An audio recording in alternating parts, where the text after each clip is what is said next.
Salut, bienvenue sur Marque-Page.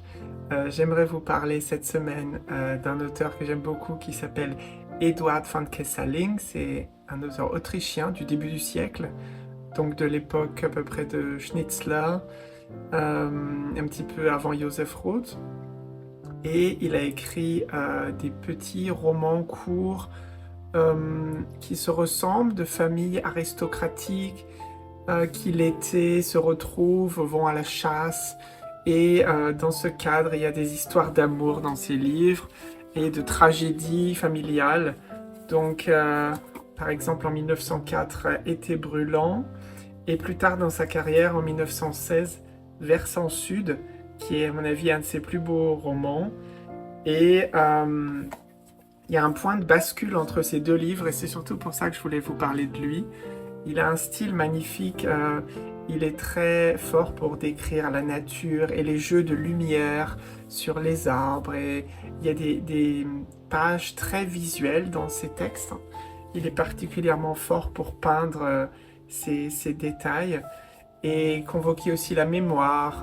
Ses livres, c'est souvent la jeunesse, les adolescents contre la vieille génération. C'est aussi des thèmes qui reviennent.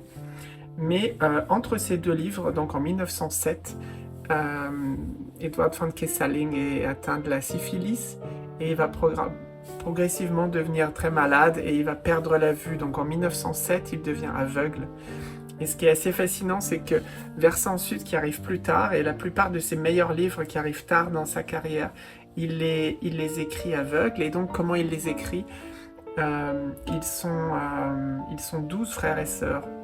Et donc il passe sa vie entre Vienne, Munich, l'Italie, il voyage, mais il est avec lui ses sœurs et il leur dicte ses livres.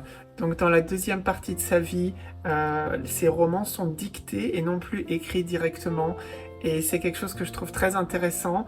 Je ne peux pas dire qu'on le sent dans la langue comme on le sent dans Le Lièvre de Patagonie de Claude Lanzmann qu'il a dicté également. Là on sent que c'est une langue parlée.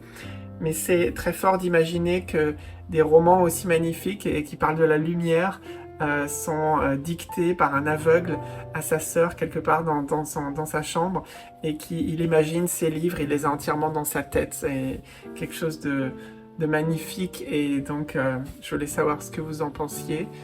Si vous connaissiez peut-être d'autres livres qui ont été parlés, dictés. Et en attendant, je vous dis à bientôt sur Marque-Page. Salut!